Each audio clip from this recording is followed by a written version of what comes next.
Chloe married me when I was at my lowest. Everyone said she only married me to spite my brother. But after she died in a car crash, she left her entire estate and a voice recorder to me. I gently pressed play, and her husky, low voice filled the air. She said, "Leo, could you maybe like me a little too?"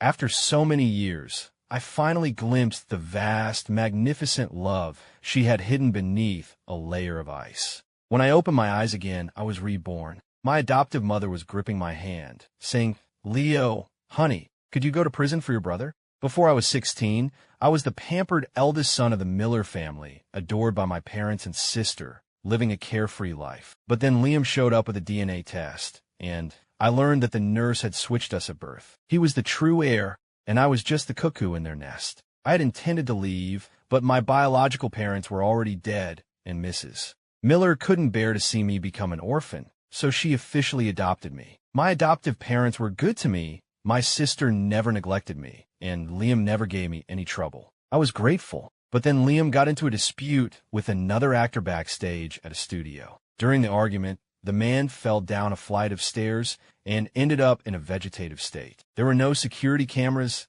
but someone had to take the blame. And I, as it happened, was there and saw everything. My adoptive mother came to me in tears, begging me to take the fall for Liam. Liam knelt before me, groveling and slapping his own face, saying he was sorry. The whole family was a mess of gut-wrenching sobs. So I nodded. I took the blame for him, went to prison, and endured hell. At first, the Millers would visit me, crying tears of guilt or apology. But slowly the visit stopped. Once, during a prison activity, the warden asked us about our plans after release. I thought for a long time before carefully writing, "After I get out, I want to see Mom and Dad." The inmate next to me saw it and laughed, teasing me for writing something so simple. "Of course your Mom and Dad will come pick you up. How could you not see them?" he said. I just smiled and didn't argue.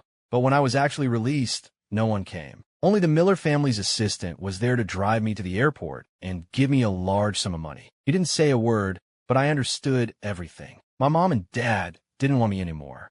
The Miller family had abandoned me. I didn't take the money, not out of some sense of pride, but because I didn't want to owe the Millers anything more. They had raised me for over 20 years, and I'd served 5 years in prison for their son. We were even. I rented an apartment and ran myself ragged before I found a job that didn't mind my criminal record. But after just 2 weeks, I was fired. I pressed for a reason, and the manager finally said, "You crossed someone you shouldn't have." I froze, then couldn't say another word. Who else could it be but the Millers? That day, I walked out onto the street clutching my bag. A fine, cool mist fell on my face and clothes. As I passed through Times Square, a live broadcast of Liam was playing on the giant screen. I stopped and looked up. On the award stage, he was handsome and dashing, radiating charm. The camera panned to the audience, and I saw Mrs. and Mr. Miller looking at him with tears in their eyes, as if gazing upon a priceless treasure. Their eyes filled with love. For some reason,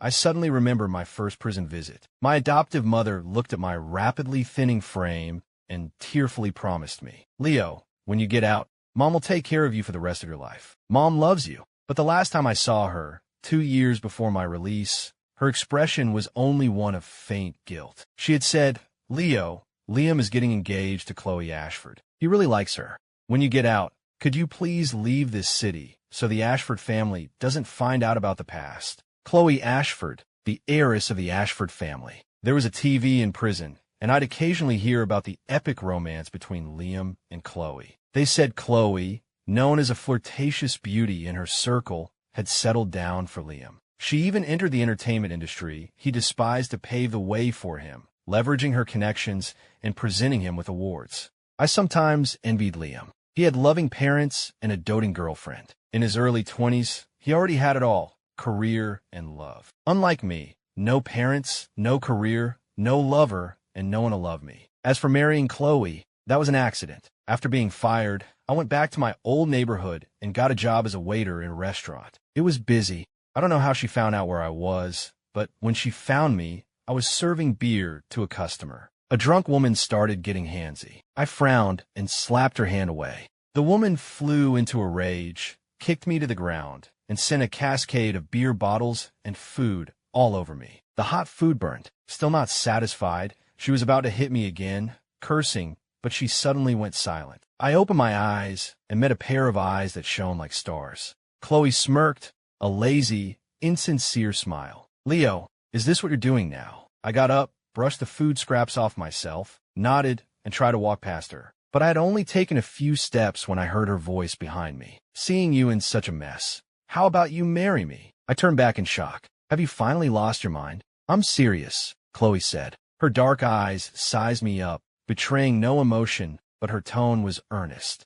"To be honest, your brother just dumped me, and I'm not happy about it. And you've been pushed into this corner by the Millers. We're practically a league of victims." A streetlight flickered twice and died. I couldn't see her face clearly, only heard her chuckle as the red tip of her cigarette glowed. "You have nothing left anyway. You don't lose anything by marrying me. What are you afraid of?" I thought about it and said nothing. She waited quietly. A cool breeze blew, and I shivered instinctively. Chloe took off her high-end, custom trench coat and draped it over my shoulders. Instantly, my senses were filled with her faint, sweet scent, almost like milk. Okay, when the news of our marriage broke, everyone was stunned. They all said Chloe only married me to spite Liam. At the wedding, when Chloe said, "I do," I noticed Liam in the audience, his eyes red from crying, before he stumbled out of the venue. I glanced at the woman beside me, but she just smiled, not even looking his way, as if she had never loved him,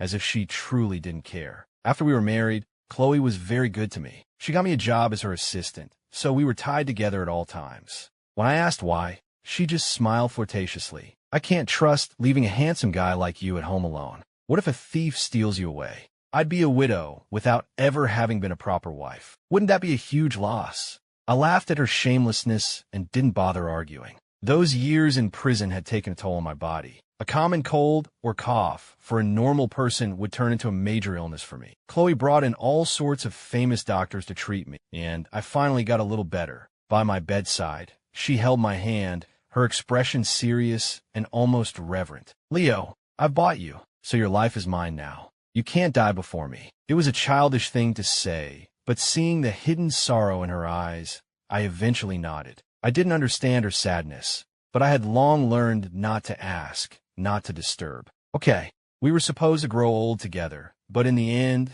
the one who broke the promise wasn't me. It was Chloe. "Mr. Miller, Ms. Ashford passed away yesterday at 3:10 a.m. due to a major car accident. Resuscitation was unsuccessful. Please accept our condolences." Pushing open the door to the morgue, I saw Chloe's parents already sobbing uncontrollably. I looked at Chloe's pale, colorless face and could only think to myself, fate had blessed her with a family, beauty, and talent beyond anyone's reach. So why was it so stingy as to only give her 34 years? What a pity, what a shame. I handled Chloe's funeral arrangements myself. After 5 years of marriage, many people still didn't approve of our relationship. Liam, his love turned to hate, was always waiting to see me make a fool of myself. But no one expected Chloe to leave all her assets and shares to me. Her parents had no objections. They just looked bent and broken as they left, their former vitality gone. A week later, Chloe's lawyer, Mr. Davies, brought me the inheritance transfer documents. As he was leaving, he handed me a voice recorder. This was Ms. Ashford's. "It's been repaired. I thought you might need it, Mr. Miller." "Now." On the recording, the woman's voice was cool and clear, tinged with a bit of static that made it sound even huskier. "I didn't marry you to spite Liam. I married you because I like you."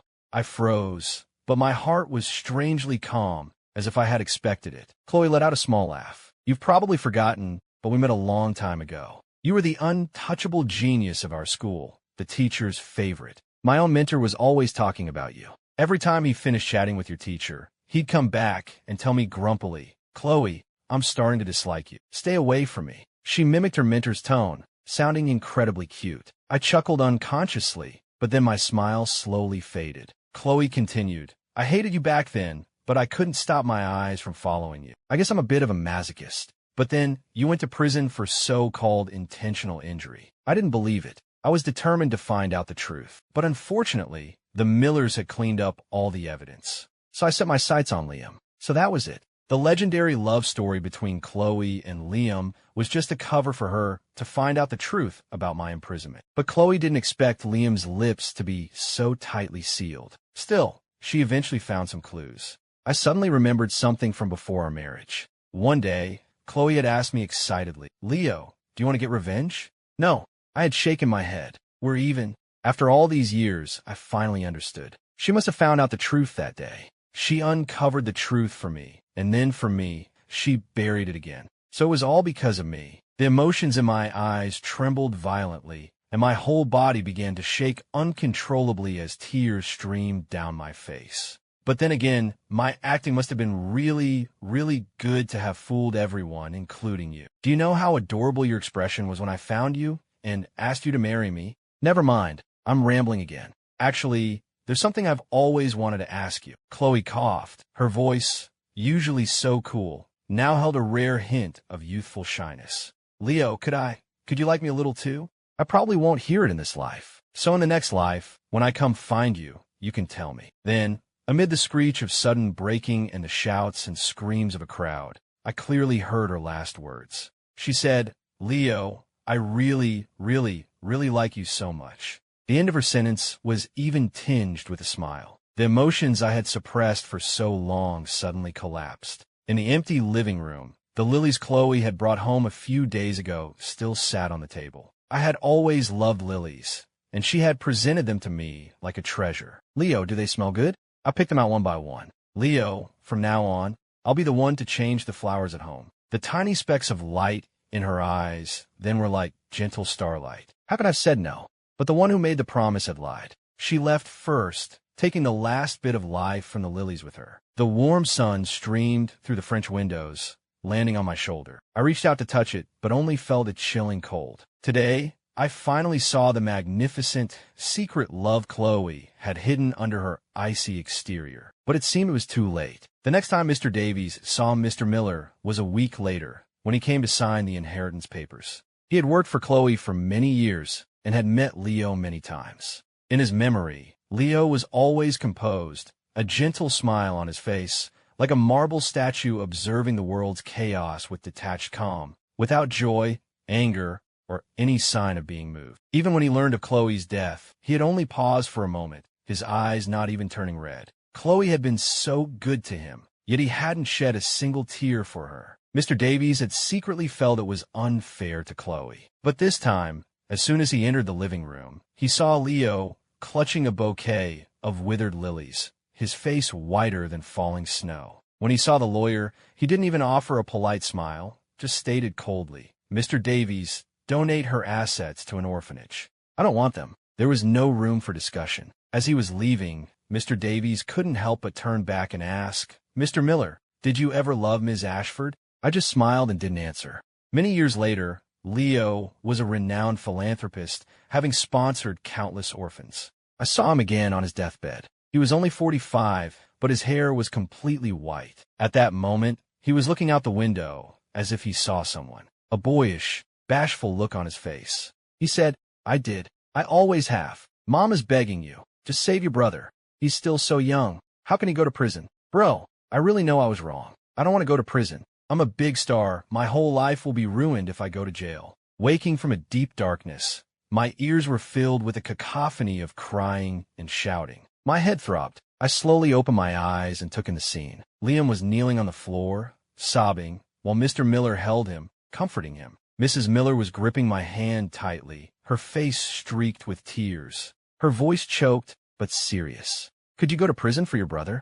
I looked at her silently. Taking my silence as encouragement, she gritted her teeth. "Leo, there were no cameras at the scene. Only you and Liam were there. The paparazzi only got a blurry shot of a back, nothing recognizable. As long as you admit you accidentally pushed Caleb, the police won't find anything. Don't worry, once you're in prison, Mom will arrange everything to make sure you don't suffer. When you get out, the Miller family will take care of you for life." She had said the same thing in my past life, but the promise had a shelf life of only a year. After it expired, I was moved out of the single cell, leading to bullying and retaliation from others, humiliation and unbearable suffering. but no one ever came to see me. It wasn't until I was hospitalized for nitrite poisoning from the prison food that Mrs. Miller appeared at my bedside that day. She looked down at me, her expression tinged with impatience. It's a prison, after all, not a resort. A little suffering is inevitable. Leo, don't be so dramatic. Liam has to go abroad for work soon, and I'm worried about him. I probably won't have time to visit you anymore. After that, I never saw her again. Looking at Mrs. Miller's tear-streaked face now, I believed her words were sincere at this moment. But sincerity is fickle. Her guilt and remorse for me would eventually, over time, morph into a deeper fear. I gently pulled my hand away from hers. No, I said. Mrs. Miller was stunned, probably not expecting me, who is usually as meek as a lamb, to refuse her. But when I spoke again, my voice was serious. Mom, I'm grateful that you raised me for 20 years, but I'm not willing to gamble my entire life on it. Call me selfish, call me ungrateful, but I will not take the fall for him. I was reborn to not repeat my mistakes. In my past life, Chloe saved me. This time, I had to save myself, and then walk to her side with my head held high. My refusal enraged Mr. Miller. He berated me for being ungrateful, for enjoying the Miller family's benefits for so many years without being willing to give anything back. Mrs. Miller and Liam cried their hearts out. Seeing that I wouldn't budge, they worried I would run, so they locked me in my room. Only my sister, Sarah, remained silent throughout, just as she had in my past life. Mrs. Miller took my phone, but she didn't know I had a spare. I turned on a backup phone. The news of Caleb's accidental injury yesterday, which had left him in a coma, was already trending. There was only a blurry photo of a back from a paparazzo and his claim. Liam had been alone with Caleb for a while. The police were probably on their way. I scrolled through my contacts on the spare phone and instinctively stopped at a familiar number. I hesitated, but ultimately didn't dial. A part of me was afraid that the person on the other end wouldn't be the one I knew, and even more afraid that if I woke up from this dream, I'd never see her again. In my past life, after Chloe died, I kept her phone number active. In the dead of night, I would send her texts about my day, or just a vent. I would always get an auto reply. Leo. She had set it up before she died. How could a person be so cruel, so cruelly holding on to my heart that I couldn't forget her for 20, 30 years? I got up and opened the curtains. Warm sunlight fell on me, carrying a slight chill. I saw the police officers outside and Mr. Miller's furtive glance in my direction. With a trembling hand, I finally sent a text message. Chloe, do you want to come save me? Mrs. Miller wanted to stop me from showing my face and thus solidify my guilt. But I pounded on the door. Facing the police's questions, I ignored Mrs. Miller's pleading gaze and answered each one. In my past life, the case was closed so smoothly because I confessed and even destroyed my own alibi. But this time, I wouldn't be so foolish. The gratitude from those 20-odd years had already been worn away in my previous life. Not hating them was the best I could do. In contrast to my calm composure, Liam was flustered and guilty. It was obvious who was in the right and who was in the wrong. When Liam was taken away, Mrs. Miller screamed hysterically, and Mr. Miller's face was dark. His occasional glances at me were filled with the hatred one would have for a son's murderer. They followed Liam out without another word. Just then, Sarah walked up to me and said in a low voice, "The Miller family has no place for you anymore. You should leave." I looked up at her, my gaze lingering on her reddened eyes for a second. "You don't blame me?" Sarah paused, not answering yes or no. She was just looking towards the distant police car, her voice as light as the wind. "You my brother too." She had said the same thing in my past life. She had advised me not to take the fall. I looked down at her, my gaze gentle and pleased. "You're my sister too." I had ignored her advice then. This time, I decided to listen. "Mr. and Mrs. Miller must hate me to the bone now. Staying would only cause more trouble." I said seriously, "Take care of yourself." Sarah's lips curved into a faint smile, her voice hoarse. "Leo, live your life to the fullest." I walked out of the Miller house and looked ahead. The wind blew, and the sunlight felt warm on my skin. Just then, a figure rushed in front of me, their tone frantic. "Now!" I paused and looked up. A woman in a black dress, her figure slender and graceful, her eyes deep. Standing in the morning sun, she seemed to be glowing. Her elegant, roguishly handsome face usually looked lazy and carefree, but right now her face was slightly pale, her expression tense as she looked me over. Seeing that I was unharmed, her expression relaxed. Her gaze rested on my suitcase for a couple of seconds before she spoke again. Leo, did you run away from home? It was Chloe, a much younger Chloe. Memories flooded my mind. Her gentle gazes, her lazy yawns, me holding her hand as we walked into our marriage. And finally, the image of our first real meeting that evening. Her hands secretly clenched as she asked, Leo, how about you marry me? My heart pounded wildly in my chest. I couldn't bear to look away from her, not even for a second, until her eyes widened in alarm. Why are you crying? Who bullied you? Why was I crying? I should have been happy to see her again, but all the emotions pinned up from my past life turned into tears flowing from my heart. I couldn't stop them. I cried, and Chloe just stood there quietly with me. After a long while, she pulled me into her arms with a sort of helpless affection, as if comforting a beloved child. Don't cry. Who bullied you? Tell me, okay? I clutched her sleeve and shook my head. I don't want revenge. I just want to be with you. I went back to Chloe's apartment with her. It was cold and empty. In my past life, after she died, I would often stay here as if in remembrance. I was already familiar with the layout, but I didn't notice Chloe's gaze darken for a moment as I confidently walked to the far end of the apartment and turned into the bathroom. Looking at my red, swollen, and pathetic reflection in the mirror, I sighed, feeling a bit embarrassed. I had resolved to face Chloe with dignity, yet here I was, a complete mess. But it didn't matter. Chloe loved me so much, she wouldn't mind. That was the one thing I was most certain of in this life. When I came out of the bathroom, Chloe was leaning against the door frame, waiting. Why were you crying? She asked. I told her everything that had just happened. There were no secrets between us. Chloe was taken aback. So the Millers wanted you to take the fall? I nodded. This won't be over so easily. Even though Caleb is in a coma and there's no hard evidence, they can't convict Liam until he wakes up. And even if the police consider Liam the main suspect now, you're not entirely in the clear. The more she spoke, the darker her face became. I suddenly cut her off. Chloe, I'm a little hungry. Her gaze shifted to me, seeing no trace of anxiety, and she said with a helpless sigh, I'll go make something. I nodded. My stomach problems were severe, so Chloe had specifically learned to cook medicinal cuisine, preparing meals for me herself every day. I had assumed she was naturally good at cooking, but now, seeing the clump of noodles she brought out, I suddenly realized Chloe was a high society heiress, always waited on by others. How could she have known how to cook from the start? It had always been for me. I picked up my chopsticks and took a bite. Chloe watched me with anticipation. Is it good? Her eyes sparkled with tiny stars, so beautiful, just like the woman in my memory who had smiled and asked if I liked her. I fought back the lump in my throat and nodded firmly. It's delicious. I love it. In the end, that bowl of noodles was thrown in the trash because I started crying. Chloe thought it was because they tasted bad. She picked up her chopsticks and tried to bite herself. The next second, she grimaced, her expression dissatisfied. I want to cry too.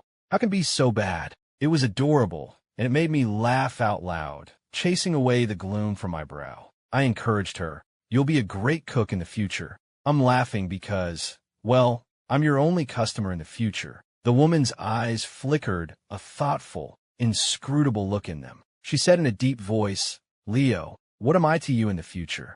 I looked up and met her dark, confident, and certain eyes. She had guessed. She was always so smart. Perhaps. I paused for a moment, then said slowly, my love. I thought Chloe might be stunned, or maybe frown and ask for more details. But instead, her expression softened and her lips curved upwards, shedding their usual carefree air for one of utter sincerity. That's good, she said. Looking at the beauty mark near her eye that moved when she smiled, I suddenly wanted to taste it. I thought about it, and then I did it. I stood on my toes, and as she looked at me in astonishment, I whispered, Chloe, I like you so much. I forgot to tell you in my last life, so I'm telling you now. I like you. I've always liked you. Before bed, Chloe tucked me in. If you get scared, I'll be here right away. Before leaving, she placed the protective amulet she wore around her neck on my chest. I knew about it. Chloe had been frail as a child, and her mother had gotten this amulet for her to protect her as she grew up. Now, she was using it to protect me. I clutched the jade pendant, my heart racing and my cheeks burning. It wasn't until Chloe had slowly walked out that I realized my face was a little sore from smiling so much. My heart felt full. Chloe was always like that, seemingly a flirtatious socialite who didn't care about anything, but in reality, she was the most attentive and gentle person. I couldn't fall asleep that night, feeling both excited and scared. I glanced at the phone by my pillow. I wondered if Chloe was asleep yet. I was afraid to call and disturb her, so I decided to send a text. The moment I sent it, I felt it was unnecessary and was about to delete it when I heard footsteps outside, followed by the sound of the door opening. Chloe stood by my bed,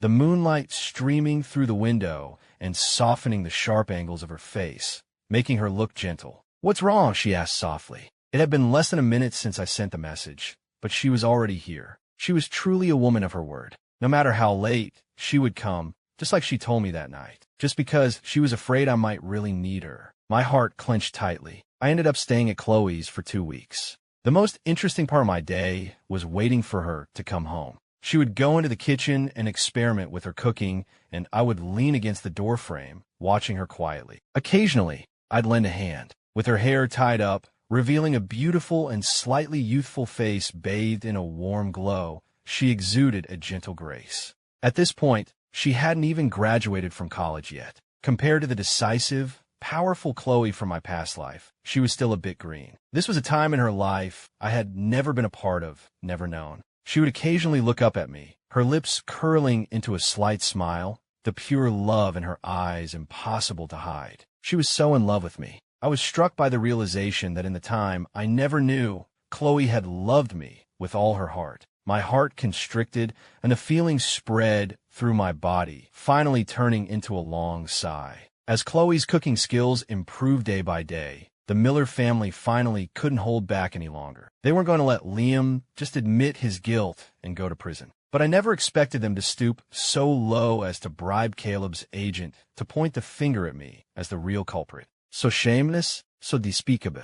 Mrs. Miller revealed my and Liam's true parentage to the media, crying a river of tears. I never thought Leo would intentionally hurt someone. He was always such a good boy. Now, to avoid punishment, he's framing his own brother. Liam is my biological son, but he's barely had a day of happiness, and now he's being falsely accused. Leo is breaking my heart. Liam huddled in her arms, clumsily wiping her tears while letting his own stream down his face. "Mom, don't be sad. Brother must have just made a mistake in a moment of confusion. If I can atone for his sin, I'm willing to take his place, as long as he can be a good son to you." The mother and son put on a pitiful, sorrowful performance for the media. Those who make mistakes must take responsibility. You shouldn't have to bear what isn't yours to bear. Mr. Miller said righteously to the cameras, "Leo, the Miller family raised you for so many years. We hope you will step forward." Once the video was released, a wave of condemnation against me swept the internet.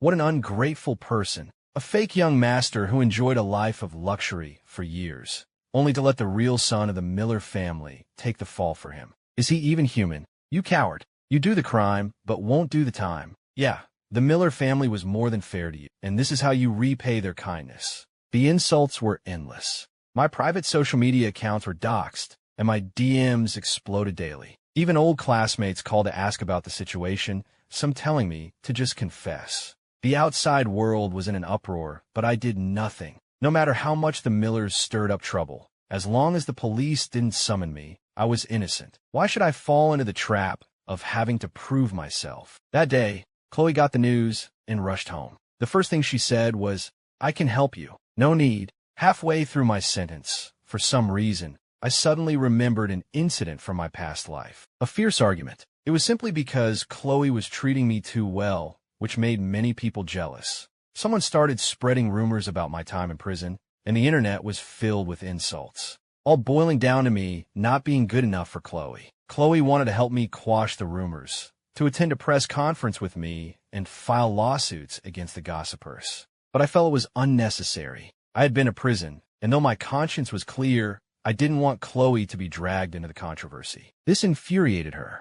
She coldly asked if I even cared about her, if I considered her my wife. I just thought it was better to let things cool down, that she was being unreasonable. That day, the living room lights were off, leaving only the fading glow of sunset. After a long silence, she said one thing: "You are blameless in this world, and I can't stand anyone pointing fingers at you. Do you understand?" I remained silent, refusing to answer. I looked back and saw her lonely silhouette. I felt a pang of regret then. I should have just agreed with her. It was such a small thing. I never thought that would be the last time I saw her. After she died, I asked myself over and over again, why wouldn't I stand with her? Why wouldn't I tell her how I felt? Those bouquets of lilies, that constant care, the focused gaze. Did I really not notice she loved me? I knew it all along, but I was just a bastard who took her for granted, so sure that Chloe would be with me until the end, selfishly basking in her love without ever soothing her anxious heart. It wasn't until she was dead that I understood love. But the cruelest thing about a love realized too late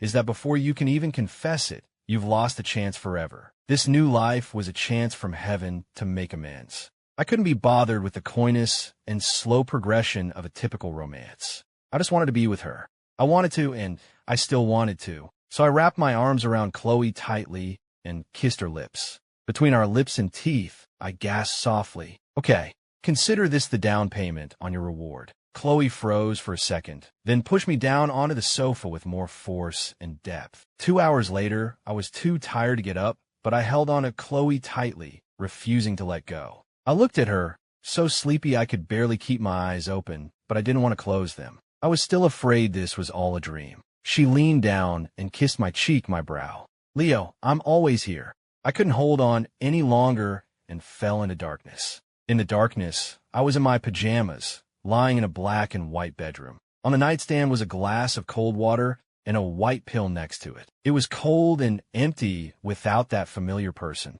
My heart suddenly seized with pain as memories flooded my mind, finally settling on that low, static-filled voice. "Leo, I really, really like you so much." So it was a dream, a beautiful dream. I clutched my chest, my hands and feet turning ice cold. As if I were trapped in a net, my breath was slowly being squeezed out of me as tears fell one by one. "What's wrong?" Someone suddenly pushed open the door and came to my side. They were looking at me with a frantic expression. Through my blurry, tear-filled eyes, I wiped them and finally saw the woman's face clearly. "Leo, I just went out to deal with the Millers. I found the agent they bribed, and I also found a janitor who was passing by that day. He saw Liam push Caleb. Liam's been convicted, and I'm suing the Millers for defamation. No one will ever slander you again." The woman gently patted my back while explaining everything that had happened while I was asleep. I leaned into her embrace, listening to the clear, strong beat of her heart,